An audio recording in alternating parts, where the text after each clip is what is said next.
Hello friends, today we will see the nomenclature of ethers. There are two methods for the nomenclature. One is common name system and another is IUPAC nomenclature system. There are some rules for both systems, common as well as IUPAC nomenclature system. The first rule for the common name system is simple ether are named as dialkyl ethers. In simple ether, both alkyl groups attached to the oxygen like this are same, identical. So, for these two alkyl groups, use word di, then write down the name of the alkyl groups and follow the word ethers. The second rule for the nomenclature of common name systems for mixed ethers. Name of the mixed ether is obtained by entering the name of alkyl or aryl group in alphabetical order and followed by word ether. Alphabetical ऑर्डर्समध्ये alkyl किंवा aryl ग्रुपचे name लिहायचे आणि त्याच्या पुढे लिहायचं आपल्याला word इथर. Now the rules for IUPAC nomenclature. Ethers are the alkoxy or aryloxy derivative of hydrocarbons in which hydrogen atom of hydrocarbon is replaced by alkoxy alkoxy or OAR aryloxy group. Hydrogen of hydrocarbon is replaced by alkoxy or aryloxy group. So the name of the ether, as it is a derivative of alkane, alkoxy derivative of alkane, and so the name of the ether, IUPAC name of the ether is alkoxy alkane. But in case of mixed ether, there are two alkyl groups in which the larger carbon chain is considered as a parent alkane. त्या दोघांपैकी ज्या carbon चेनमध्ये जास्त carbon असतील ती chain आपल्याला parent alkane म्हणून लिहायची आहे आणि रिमेनिंग पार्ट जो असेल अल्कॉक्सी तो लिहायचा आहे आपल्याला त्याच्या पुढे अल्कॉक्सी आणि नंतर पॅरेंट अल्केनचं name. Now we will see some examples. See the first example, CH3O CH3. It is a simple ether. So write down the common name of this ether is, as both alkyl groups are similar, use di. Now write down the name of the alkyl groups. This is the methyl groups, that means dimethyl, and follow word ether. The name, common name of this compound is dimethyl ether. Now IUPAC name. IUPAC name लिहिताना या कंपाऊंडला cut करायचं या पद्धतीने. याच्यातला एक part होतो तुमचा अल्कॉक्सी आणि दुसरा होतो अल्केन. आता अल्केन मध्ये हा सिंगल कार्बन असणारा अल्केन आहे, म्हणजे कुठला आहे? मिथेन. मिथेन. आणि मिथाइल ग्रुपला ऑक्सिजन अटॅच आहे म्हणून हा अल्कॉक्सी ग्रुप आहे methoxy. The IUPAC name of this compound is methoxymethane. Next example is a example of mixed ether. The common name of this compound is, there are two alkyl groups, ethyl and another is methyl. In alphabetical order, ethyl is first, so write down the name of alkyl group ethyl, then methyl, and follow word ether. The common name of this compound is ethyl methyl ether. Now IUPAC nomenclature मध्ये या कंपाऊंडचं नाव लिहायचं आपल्याला.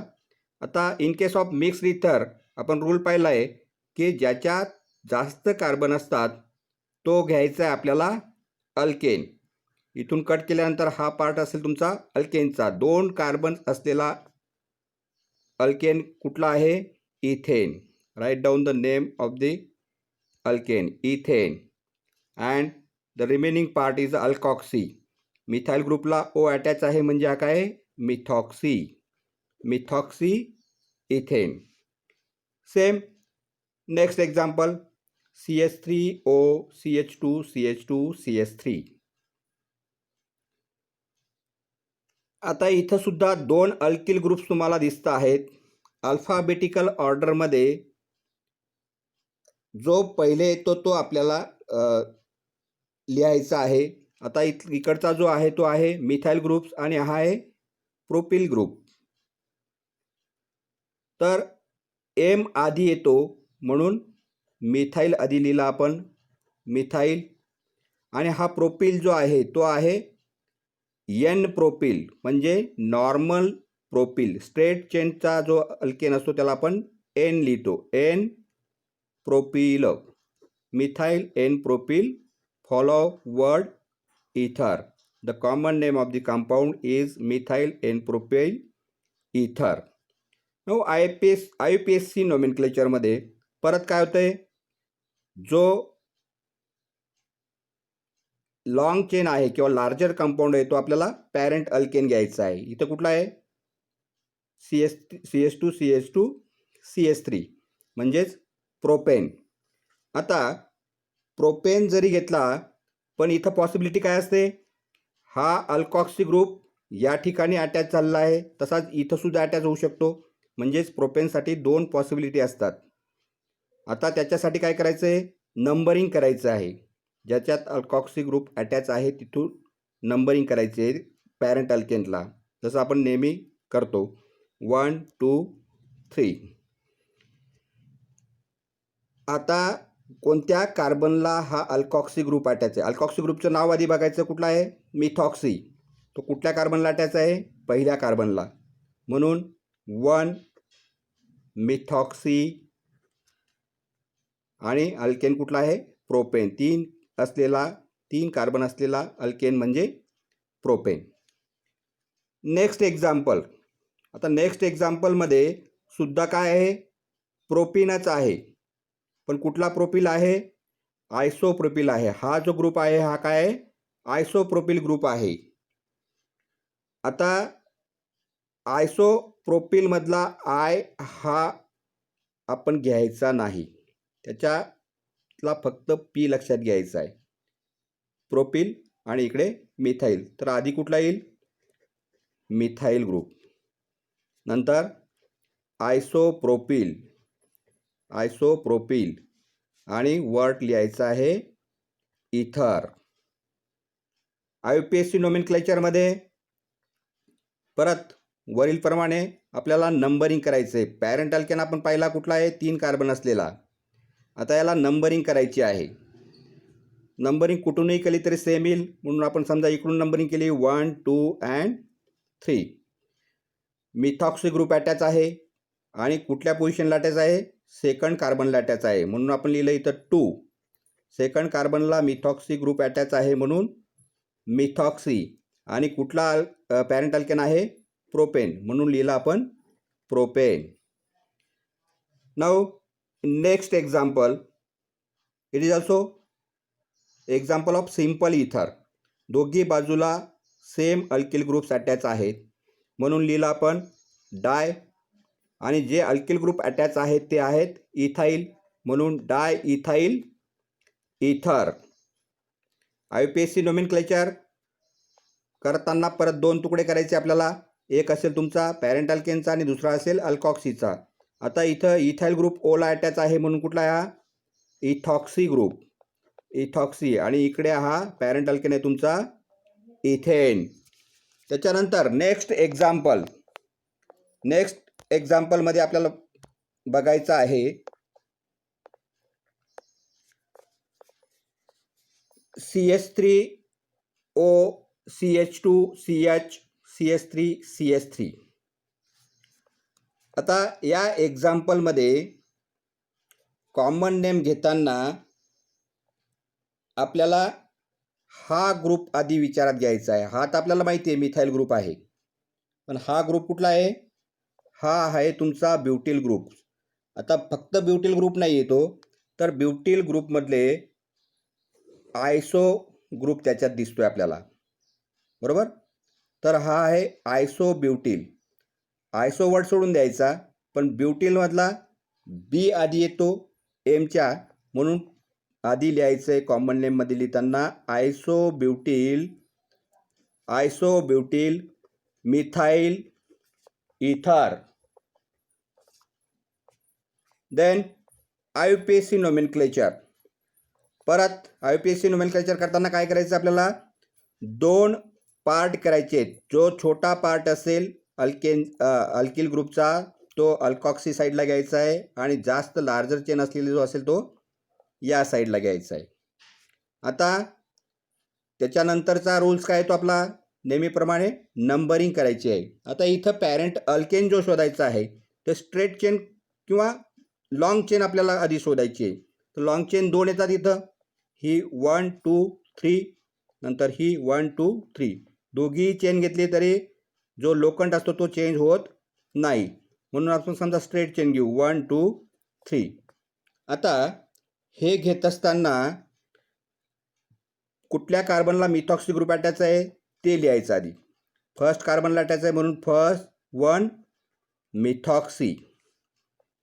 त्याच्यानंतर अजून एक substitute आपल्याला त्याच्यात दिसतो आहे, आणि तो आहे मिथाइल ग्रुप, जो सेकंड ग्रुपला अटॅच आहे, म्हणून पुढे लिहायचं आहे 2 मिथाइल, आणि त्याच्यानंतर लिहायचं आहे नेम ऑफ द अल्केन जो आहे प्रोपेन.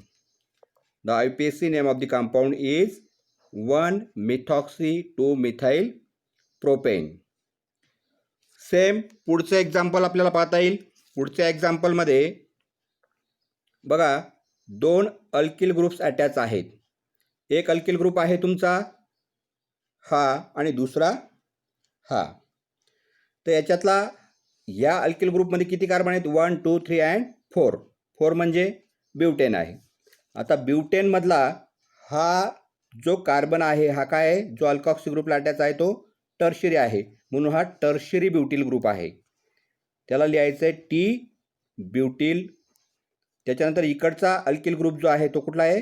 मिथाइल. टी ब्युटिल मिथाइल, आणि त्याच्यानंतर वर्ड लिहायचं आहे इथर. आता त्याचा IUPAC नोमेनक्लेचर करताना परत काय करायचं आहे? लॉंग चेन सिलेक्ट करायची आहे. लॉंग चेन सिलेक्ट करताना या ठिकाणी वेगवेगळ्या लॉंग चेन आपल्याला पाहायला मिळतील. समजा ही एक चेन आपण घेतली 1 2 3 ची, एक दुसरी 1 2 3, ही दुसरी, परत ही एक चेन आपल्याला दिसते 1 आणि 2 ची, पण ही चेन आपल्याला घेता येणार नाही, ही लॉंग चेन म्हणता येणार नाही, कारण ती 2 कार्बनची आहे. 3 कार्बनच्या चेन आपल्याला 2 दिसत आहेत, 2 किंवा 3 आपण त्याला म्हणू शकतो. तर आपल्याला जी सोयीची असेल आणि दोघीकडनं लोखंड जर सेम येत असतील तर ती नंबरिंग आपण देऊन टाकायची. समजा मी या कंपाऊंडसाठी नंबरिंग केलं 1 2 3, तर या कंपाऊंडचं नाव येईल, सेकंड कार्बनला तुमचा मिथॉक्सी ग्रुप अटॅच आहे, म्हणजेच तुमचा 2 मिथॉक्सी हा लिहून झाला. त्याच्यानंतर सेकंड कार्बनला तुमचा एक सबस्टिट्यूएंट अटॅच आहे मिथाइल, 2 मिथाइल, आणि वर्ड लिहायचा आहे पुढे इथर. Next example.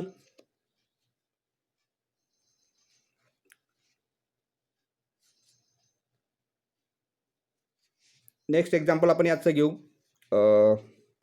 C6H5OCH3.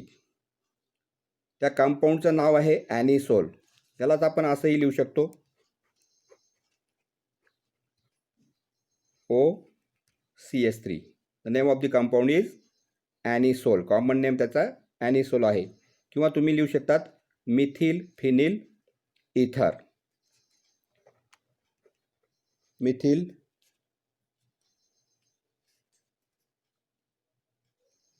फिनिल इथर.